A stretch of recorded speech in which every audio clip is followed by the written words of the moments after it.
தள்ளாடும் வயது, தளராத மூதாட்டி இந்த நாணம்மாள். உடலை வில்லாக வளைத்து அனைத்து வகையான யோகாசனங்களையும் செய்யும் இந்த மூதாட்டிக்கு வயது 98.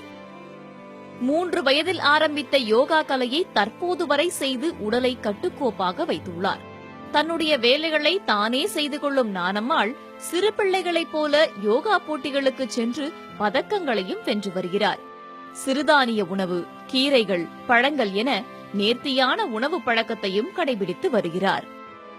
கஞ்சி வச்சுட்டேன், நாங்கள் சாப்பிட்றது காலையில் சாப்பாடு. அப்புறம் மத்தியானம் அப்புறம் கொஞ்சம் ஏதாவது நீர் காய இருக்கிறத பார்த்து ஒரு பொரியல் பண்ணிக்குவோம். பொரியல் அந்த பொரியல் காய் வடிச்சுக்கிட்டு கஞ்சி குடிச்சுக்க வேண்டியது. மத்தியானத்துக்கு ஏதோ ஒரு கீரையோ ஒரு சாப்பாடு. கீரை கிடைக்கல அன்னாடு 2 முருங்கைக்கீரையாயிரம் போட்டு ஒரு சாப்பாடு செஞ்சுக்குவோம், சாப்பிட்டுக்குவோம்.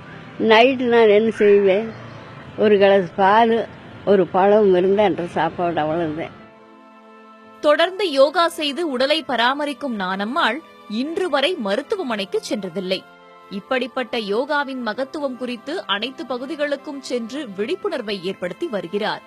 1000க்கும் மேற்பட்ட யோகா ஆசிரியர்களை உருவாக்கிய பெருமை இவருக்கு உண்டு. நாணம்மாளின் சாதனைகளை கண்டு கடந்த மகளிர் தினத்தன்று குடியரசுத் தலைவர் பெண் சக்தி விருதையும் இவருக்கு அளித்து கௌரவித்துள்ளார். ஒரு ஆண் கல்வி கற்றால் அவன் மட்டுமே அறிவாளியாகிறான், ஆனால் ஒரு பெண் கல்வி கற்றால் அவங்களுடைய பரம்பரையே அறிவாளி ஆகுதுங்கிறாங்க. இதனால என்ன பிரயோஜனம்னா, இது வரைக்கும் அவங்க வாழ்க்கையில மூட்டு வலி, முதுகுவலி, பிபி, சுகர் எதற்காகவுமே ஆங்கிலேயருடைய மருந்தை தொட்டது கூட கிடையாதுங்க.